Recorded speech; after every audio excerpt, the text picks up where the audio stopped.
Vipassana, for example, is one where you focus on your own breath. And you just internalize your focus and watch your breathing and do that continuously over time. That's one of the best meditations to do, but most people get to wandering with the mind, or what they call a monkey mind, and not staying focused on that meditation. The key thing is to dedicate time every day, and this is difficult in our fast-paced lives. Some people, it's best to do it first thing in the morning when the mind isn't wandering off as easily.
basis for telepathic communication. And we know that that's possible because there's been enough evidence of it. Even our own government has used it for spying. Many people's connection to the higher self can be very powerful to help them make their decisions. And to be able to enhance our meditations, we may want to ask the higher self and work with the higher self more. There are other scientific aspects about going into meditative states that it can be analyzed and fed back to us through biofeedback devices. One of them, for example, is the mind mirror. Anna Wise uses that to make a full spectrum analysis of the brain waves. And you can tell from the shape of that whether a person's in a deep meditative state. And with several sessions, you can use a machine to teach you how to meditate, like a 20-year Buddhist or Hindu meditator, by getting you to feed back in your what mind state or consciousness is truly the deepest and best meditation for you. So there are other alternatives in using equipment electronically to help us meditate. Those machines can also tell you when you're in a state of mind that communicates with the higher self. There's an awakened mind and an enlightened mind, and it's been well documented that the spectrum analyzers shape for each of those states of consciousness. Those machines can be enhanced even further, utilize what's called sound and light machines, which are a way of meditating by using a device which flashes LEDs in the eyes and tones in the ears. They get the mind to lock onto a certain frequency and then slow the mind down into the more relaxed theta state where we meditate more clearly. These devices have been around for years. They're inexpensive, running from $100 to $500 depending on the number of options and models.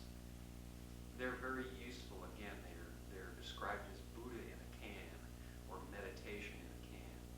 They allow us to pull ourselves into that meditative state when we don't have the focus to keep meditating for half an hour or 45 minutes. So there's a lot more alternatives nowadays to both helping you along with meditation and getting you down the spiritual path when you've been frustrated and have a hard time with different systems and different meditations. Oftentimes it's good if people go to a center, as has been in the past. Groups get together and meditate, and individuals will get pulled into the meditative state easier in a group than at home on their own. So it may be something where you want to join that group class to learn different types of meditations. Do it as a group, and you may find it easier than trying to discipline yourself to do it on your own. So check out the different types of meditations out there. Dedicate the time. Put your effort